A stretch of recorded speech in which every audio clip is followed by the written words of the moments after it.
What's up, you guys? Welcome back and welcome if you're new. In today's video, we do have Steve right here with his badass Rav4 right in back of me, and today we're going to be installing a Diode Dynamics, a 42-inch light bar. So if you guys do have a Rav4 and you guys want to install a light bar just like us, you want to make sure to watch today's video. We're going to show you guys exactly how to install it, and we're going to show you guys how to wire it up, and we're going to show you at the end how it looks at night. So let's go ahead and now get into the video and show you guys.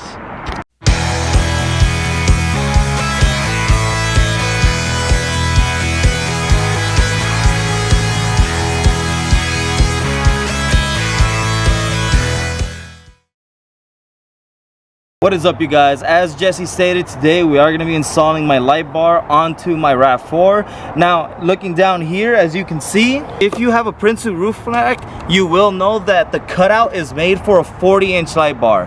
Now, Diode Dynamics makes their light bar in a 42-inch, so it is just slightly bigger. So because of that, we had to make some modifications, one to the cutout and two to the light bar brackets. So just keep in mind if this is a combo that you want to go with. And a couple things that you're going to need for this install, obviously, is going to be the light bar. Prinsu Design does sell brackets, which, like we said, we did have to modify. As you can see here, we will go more into that during the video. Also, you are going to need a light bar harness that Diode Dynamics also provides on their website, and it's pretty affordable. Alright, you guys, so first thing we are going to do is remove this wind deflector. As you can see, I do have my awning on, and I don't want to take it off because it is pretty heavy. So what I will be using today is this Low Pro T30 socket. If you don't have an awning, it will make it easier. You can just take it out with a normal T30 socket. But like I said, because I do have the awning on, I will be using this to take it off just to make it a little bit easier. So let's get to it. Heck yeah.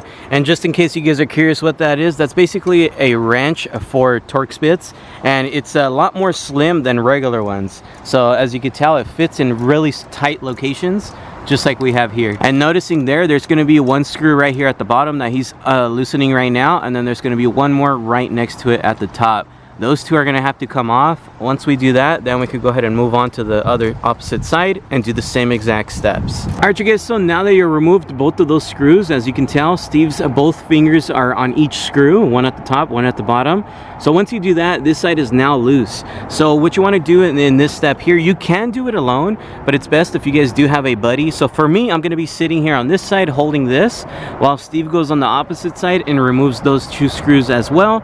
And then this whole wind screen should remove. Alright, and now that he has both out, now we can bring this out slowly together as teamwork. And just like that, now we have this off. Now we can go ahead and move on to the next step. So as you can see here, I have the light bar up against the cutout. As you can see, I have made my cuts here and on that side.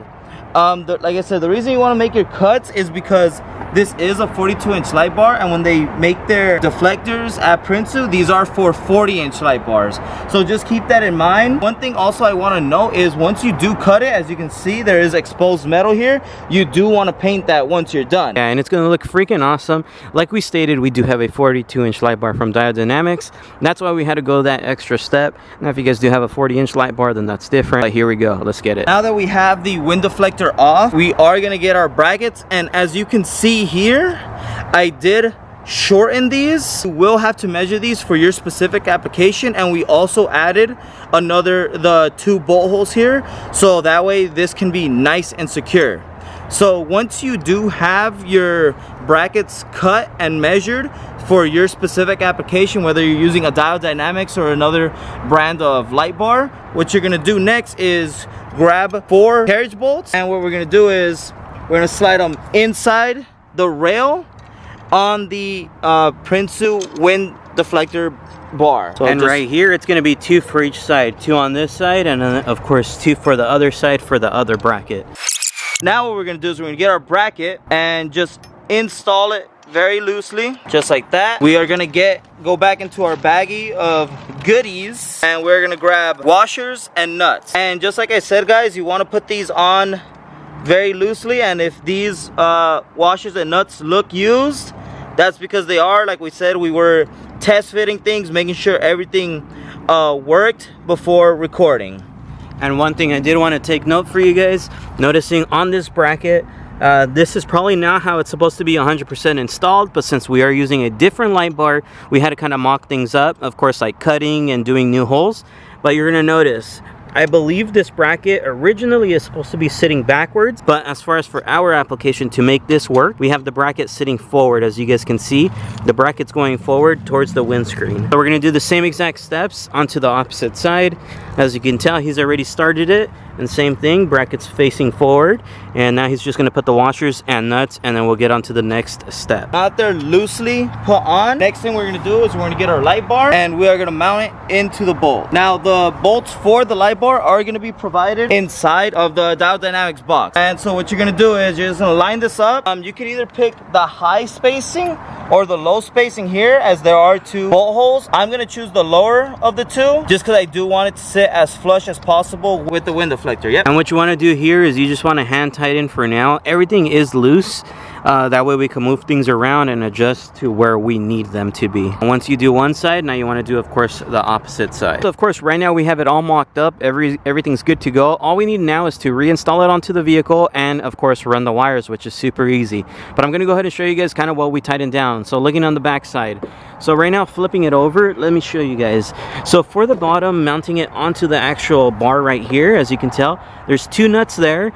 Looking over here, there's two nuts there. So those were a size 11mm socket. To go ahead and tighten those down, I'd probably use a open end wrench to go ahead and tighten them down.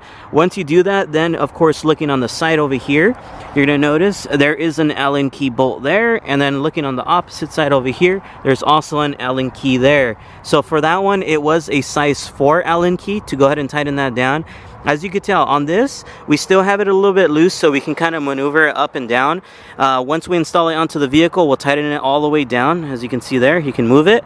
One thing we did want to note, as you can tell right here, it is pretty close to the bar, so we did bend this back just a little bit just to be able to get the Allen key there. And then once we install it, put it, test it, see where we need it to be, then we'll bend this back. You don't need to do it. You could adjust by hand, but it is a little bit hard, not gonna lie. That's why we bent it. So now let's go ahead and get to the install part. So of course, right now, this is where you want to get your second hand once again. So we're gonna be reinstalling this. And now just be a little bit more careful because it does, of course, weigh a lot more now with the light bar. So you don't want to drop this onto your windshield. So as you can tell, it's gonna look awesome once we have it all put back together. But like I said, we still have to adjust this to where we're gonna want it, and then we can tighten down those side bolts. So when you are reinstalling the side screws that go onto the windscreen, you do want to do it by hand, and then you can tighten them down. One thing to note on these Prinsu screws, they are a little bit fragile, and they're supposedly one-time use, so just take note on that. Don't over tighten because they will snap off. But you guys, and as you can tell, now it's installed. It looks freaking awesome, and Steve is freaking happy. And guess what's next? Wiring. Yeah, intertwined. Let's get it. All right, you guys, so what Steve has right there in his hand is going to be the harness that connects to the actual light bar, as you can see. So looking right here on the harness, you're going to notice there is the screen connector here. This is going to be the plug and play connector that actually connects to the light bar, which we'll show you guys right now. But I did want to point something out. So noticing right here, the wire that is coming out of the actual light bar, we have it on the passenger side over here.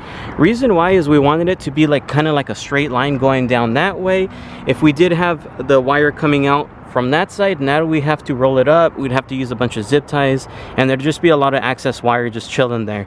So since we have the wire coming out of here, now we could run it as a straight clean line with less wires bunched up. So now what Steve's gonna do, he's gonna grab the connector, feed underneath the Prinsu. Once he does that, he's gonna actually grab the connector from the light bar and connect the two. And you want to make sure it clicks in just like that. And now all you do is just grab maybe just one zip tie, as you can tell what he's doing right now. Give her yield zip tie down. And as you can tell, now it's nice and clean back here. There's not a lot of wires just chilling. And now we got that wire coming down. We have ordered a KC wire hider, so that way the wire isn't just chilling there. As you can tell, he's going to tuck it inside, and that way it runs down and it stays nice and snug instead of it flapping everywhere. So once he has that finished, yeah, he likes flapping. Once he finishes that up, then we're going to show you guys the connecting part onto the light bar. So of course, now that the wires came down here, Steve's just going to feed it underneath the hood into the engine bay. We'll show you guys why right now. So there it is. And as you can tell on the RAV4s, there's like this plastic piece here that you can run the wire in the back so that way it kind of gets snugged up underneath. We've ran all the other wires, as you can tell, they're all there coming out, so now it'll look nice and clean right here. So of course, now that we have the wire here, one thing we did want to take note on, so for us right here on Steve's application, he does have a switch panel, so we're going to be showing you guys how to install it onto a switch panel. Just in case you guys don't have a switch panel though, you guys want to take note on this. You're going to notice right here on the connector, there's a red one and a black one. The red one would go right here connected to the positive of your battery, and then the black one would be your ground. So you can either connect to the ground of the battery or find a grounding source somewhere in the vehicle. And then you'd have your relay here. You'd have to find a way to mount it somewhere. I'm just giving an example. Say you just put it there. I wouldn't put it there because the hood's there. Just giving an example. So you'd have to mount this somewhere. And then on the other end, you're going to notice right here coming down, there's going to be a switch. So with the switch here, you get the on and the off. And of course, what you'd have to do is disconnect this switch here. So it'd come out. And then you'd have to grab this connector here, and you'd have to find a way to actually run it inside the vehicle and put it wherever you're going to put the switch, and then you'd be done. But like I said, for us, we do have a switch panel, so the installation is going to be so much easier and so much cleaner. All we need to do is find out where we're going to be installing it on the switch panel, which is going to be right here. So let me pop this right up, and we do have a video on how to install this if you guys are curious, description box below. But we're going to be installing it right here with this 30 amp fuse. So it's going to be ran about right here. So we're going to cut the harness right about here. So imagine this, cutting it here, then all this other access wire right here is now going to be trash to us. So all we're going to be using is from here all the way to the light bar, and that's it. So let's go ahead and cut this. We'll show you guys how to connect it here. Of course, now that we've cut the wire, noticing here, that's the wire that's cut. So that's going to go, of course, into there. So now all we need to do is grab like a razor blade and cut off some of the sheathing here, as you can tell, so that way we can expose the wire. When you do cut it, one, you do want to be careful not to actually splice the wire all the way through. You don't want to cut the wire that's inside, and of course you don't want to cut yourself. So that's what we're going to do right now. Very carefully, we're going to splice it open. You can tell on these ones, we've only cut some of it, so that way it's nice and clean, and when we go to close it, it looks good. As you can tell, there is the wire, the positive, which is red, and then the negative, which is black. Now we're going to go ahead and get some wire cutters, and we're going to splice open the wires now so we can go ahead and cut it. And then up next, what you want to do here, you want to go ahead and get yourself some spade connectors like this. You guys have probably seen these in many of my videos. I like using these bad boys. They're multi-purpose, so that's what we're going to be putting on right now. That way it's just a nicer, cleaner install when we go to install in the switch panel. They literally just go right over and get yourself some crimpers, and you can go ahead and crimp those things down onto the wire. So whenever crimping down any wires, what you want to do after is you want to give it a little test. Just make sure these things are not going to fall off. Once they're secure, let's go ahead and now install them. So for here, like we said, we're going to be installing it on this side with the 30 amp fuse. On our switch panel, all we need to do is get a Phillips head screwdriver, which is the plus ones, and unscrew those, put those in the designated direction, and that's it. So for example, for ours, when we go ahead and close it here, it tells us which one's positive and which one's negative. Right here, there's a plus and there's a minus. So let me open this. So that means this one here is our plus, which is positive, and this one's going to be our negative. So of course, like I had said, red is going to be positive and black is going to be negative. So it's going to go in that direction there. Let's do that now. You don't need to take those things off all the way. Just unscrew them loosely, tuck it right underneath, and then tighten back down. And just like that, you got yourself your connectors. So now we're going to go ahead and tidy this up, zip tie some stuff, and close the hood and test it out. All right, so right now I'm going to have Steve test it out, make sure that it works. And there it is, you guys. There's that Diode Dynamics freaking light bar, super bright. And of course, you can get them in different colors. He just went with the white one, so of course everything looks good. But at the top, he wanted to run something different, so we got the white light bar for him. So there it is, you guys. So if you guys do end up wanting to go ahead and get the light bar that we installed onto Steve's RAV4, please make sure to check out the description box below. And if you guys did like today's video, please make sure to like, comment, and subscribe. We'll see you guys on the next one. Peace. JesseRizo is here for you. It's here for you, now.